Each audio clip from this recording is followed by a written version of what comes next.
Hoy, en la tabaquería, leeré Las ruinas circulares de Jorge Luis Borges, Don Jorge Luis Borges, perteneciente al libro Ficciones.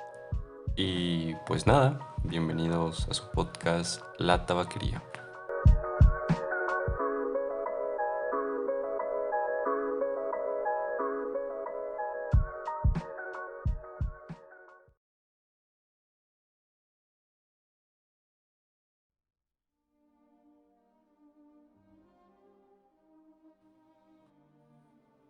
Las ruinas circulares. Nadie lo vio desembarcar en la unánime noche. Nadie vio la canoa de bambú sumiéndose en el fango sagrado, pero a los pocos días nadie ignoraba que el hombre taciturno venía del sur y que su patria era una de las infinitas aldeas que están aguas arriba, en el flanco violento de la montaña, donde el idioma Send no está contaminado de griego y donde es infrecuente la lepra. Lo cierto es que el hombre gris besó el fango, repechó la ribera sin apartar, probablemente sin sentir las cortaderas que le dilaceraban las carnes y se arrastró, mareado y ensangrentado, hasta el recinto circular que corona un tigre o caballo de piedra que tuvo alguna vez el color del fuego y ahora el de la ceniza. Ese redondel es un templo que devoraron los incendios antiguos, que la selva palúdica ha profanado y cuyo dios no recibe honor de los hombres. El forastero se tendió bajo el pedestal, lo despertó el sol alto, comprobó sin asombro que las heridas habían cicatrizado, cerró los ojos pálidos y durmió, no por flaqueza de la carne, sino por determinación de la voluntad. Sabía que ese templo era el lugar que requería su invencible propósito. Sabía que los árboles incesantes no habían logrado estrangular, río abajo, las ruinas de otro templo propicio, también de dioses incendiados y muertos. Sabía que su inmediata obligación era el sueño. Hacia la medianoche lo despertó el grito inconsolable de un pájaro. Rastros de pies descalzos, unos higos y un cántaro le advirtieron que los hombres de la región habían espiado con respeto su sueño y solicitaban su amparo o temían su magia. Sintió el frío del miedo y buscó en la muralla dilapidada un nicho sepulcral y se tapó con hojas desconocidas. El propósito que lo guiaba no era imposible, aunque sí sobrenatural. Quería soñar un hombre. Quería soñarlo con integridad minuciosa e imponerlo a la realidad. Ese proyecto mágico había agotado el espacio entero de su alma. Si alguien hubiera preguntado su propio nombre o cualquier rasgo de su vida anterior, no habría acertado a responder. Le convenía el templo inhabitado y despedazado, porque era un mínimo del mundo visible, la cercanía de los leñadores también, porque estos se encargaban de subvenir a sus necesidades frugales. El arroz y las frutas de su tributo eran pábulo suficiente para su cuerpo, consagrado a la única tarea de dormir y soñar.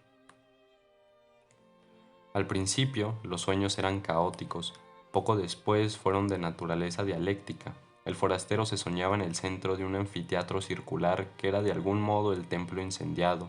Nubes de algunos taciturnos fatigaban las gradas, las caras de los últimos pendían a muchos siglos de distancia y a una altura estelar, pero eran del todo precisa.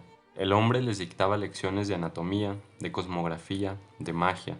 Los rostros escuchaban con ansiedad y procuraban responder con entendimiento, como si adivinaran la importancia de aquel examen que redimiría a uno de ellos de su condición de vana apariencia y lo interpolaría en el mundo real. El hombre, en el sueño y en la vigilia, consideraba las respuestas de sus fantasmas, no se dejaba embaucar por los impostores, adivinaba en ciertas perplejidades una inteligencia creciente. Buscaba un alma que mereciera participar en el universo. A las 9 o 10 de la noche comprendió con alguna amargura que nada podía esperar de aquellos alumnos que aceptaban con pasividad su doctrina y sí de aquellos que arriesgaban, a veces, una contradicción razonable.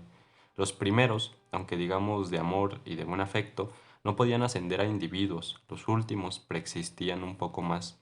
Una tarde, ahora también las tardes eran tributarias del sueño, ahora no velaba sino un par de horas en el amanecer, licenció para siempre el vasto colegio ilusorio y se quedó con un solo alumno.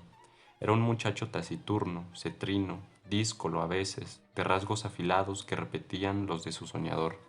No lo desconcertó por mucho tiempo la brusca eliminación de los condiscípulos. Su progreso, al cabo de unas pocas lecciones particulares, pudo maravillar al maestro. Sin embargo, la catástrofe sobrevino. El hombre, un día, emergió del sueño como de un desierto viscoso, miró la vana luz de la tarde que al pronto confundió con la aurora y comprendió que no había soñado. Toda esa noche y todo el día la intolerable lucidez del insomnio se abatió contra él. Quiso explorar la selva, extenuarse. Apenas alcanzó entre la cicuta unas rachas de sueño débil, veteadas fugazmente de visiones del tipo rudimental, inservibles. Quiso congregar el colegio y apenas hubo articulado unas breves palabras de exhortación, éste se deformó, se borró. En la casi perpetua vigilia, lágrimas de ira le quemaban los viejos ojos. Comprendió que el empeño de modelar la materia incoherente y vertiginosa de que se componen los sueños es el más arduo que puede acometer un varón, aunque penetre todos los enigmas del orden superior y del inferior, mucho más arduo que tejer una cuerda de arena o que amodenar el viento sin cara. Comprendió que un fracaso inicial era inevitable. Juró olvidar la enorme alucinación que lo había desviado al principio y buscó otro método de trabajo. Antes de ejercitarlo, dedicó un mes a la reposición de las fuerzas que había malgastado el delirio, abandonó toda premeditación de soñar y casi acto continuo logró dormir un trecho razonable del día. Las raras veces que soñó durante ese periodo no reparó en los sueños. Para reanudar la tarea, esperó que el disco de la luna fuera perfecto. Luego, en la tarde, se purificó en las aguas del río, adoró los dioses planetarios, pronunció las sílabas lícitas de un nombre poderoso y durmió. Casi inmediatamente soñó con un corazón que latía.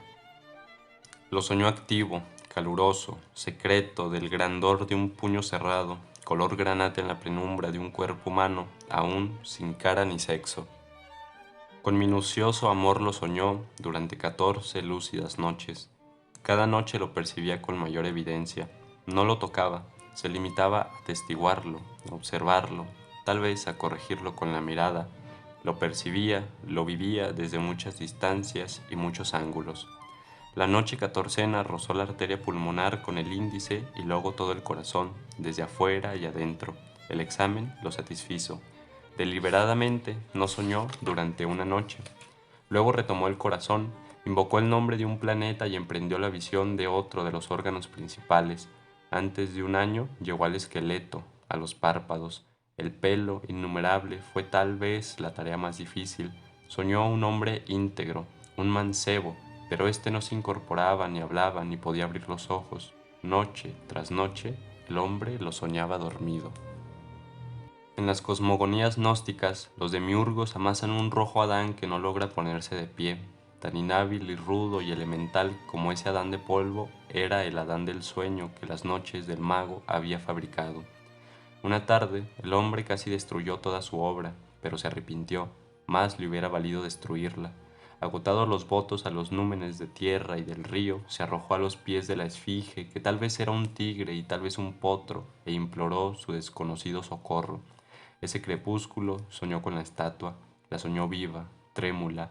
No era un atroz bastardo de tigre y potro, sino a la vez esas dos criaturas vehementes y también un toro, una rosa, una tempestad. Ese múltiple dios le reveló que su nombre terrenal era fuego, que en ese templo circular y en otros iguales le habían rendido sacrificios y cultos y que mágicamente animaría al fantasma soñado, de suerte que todas las criaturas, excepto el fuego mismo y el soñador, lo pensaran un hombre de carne y hueso. Le ordenó que una vez instruido en los ritos lo enviaría al otro templo despedazado cuyas pirámides persisten aguas abajo, para que alguna voz lo glorificara en aquel edificio desierto. En el sueño del hombre que soñaba, el soñado se despertó. El mago ejecutó esas órdenes, consagró un plazo, que finalmente abarcó 2 años, a descubrirle los arcanos del universo y del culto del fuego. Íntimamente le dolía apartarse de él. Con el pretexto de la necesidad pedagógica, dilataba cada día las horas dedicadas al sueño. También rehizo el hombro derecho, acaso deficiente. A veces lo inquietaba una impresión de que ya todo eso había acontecido. En general, sus días eran felices. Al cerrar los ojos pensaba, ahora estaré con mi hijo. O más raramente, el hijo que he engendrado me espera y no existiría si no voy. Gradualmente lo fue acostumbrando a la realidad. Una vez le ordenó que embanderara una cumbre lejana. Al otro día, flameaba la bandera en la cumbre. Ensayó otros experimentos análogos, cada vez más audaces. Comprendió con cierta amargura que su hijo estaba listo para nacer y tal vez impaciente. Esa noche lo besó por primera vez y lo envió al otro templo cuyos despojos blanqueaban río abajo, a muchas leguas de inextricable selva y de ciénega.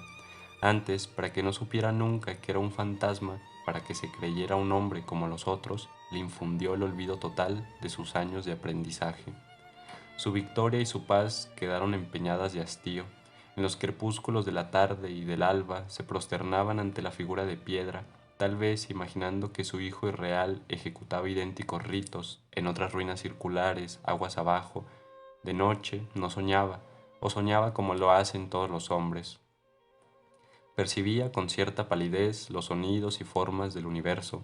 El hijo ausente se nutría de esas disminuciones de su alma. El propósito de su vida estaba colmado. El hombre persistió en una suerte de éxtasis. Al cabo de un tiempo que ciertos narradores de su historia prefieren computar en años y otros en lustros, lo despertaron dos remeros a medianoche. No pudo ver sus caras, pero le hablaron de un hombre mágico en un templo del norte capaz de hollar el fuego y de no quemarse. El mago recordó bruscamente las palabras del dios. Recordó que de todas las criaturas que componen el orbe, el fuego era la única que sabía que su hijo era un fantasma. Ese recuerdo, apaciguador al principio, acabó por atormentarlo. Temió que su hijo meditara en ese privilegio normal y descubriera de algún modo su condición de mero simulacro. No ser un hombre, ser la proyección del sueño de otro hombre. Qué humillación incomparable, qué vértigo.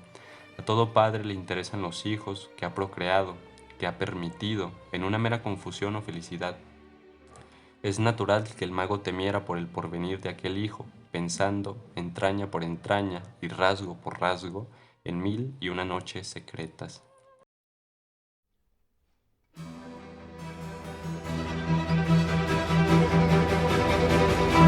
El término de sus cavilaciones fue brusco, pero lo prometieron algunos signos.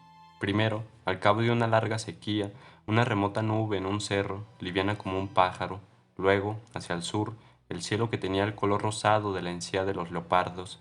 Luego las humaredas que rumbraron el metal de las noches. Después la fuga pánica de las bestias, porque se repitió lo acontecido hace muchos siglos. Las ruinas del santuario del dios del fuego fueron destruidas por el fuego. En un alba sin pájaros, el mago vio cenirse contra los muros el incendio concéntrico. Por un instante pensó refugiarse en las aguas, pero luego comprendió que la muerte venía a coronar su vejez y absolverlo de sus trabajos. Caminó contra los jirones del fuego. Estos no mordieron su carne, estos lo acariciaron y lo inundaron sin calor y sin combustión. Con alivio, con humillación, con terror, comprendió que él también era una apariencia, que otro estaba soñándolo.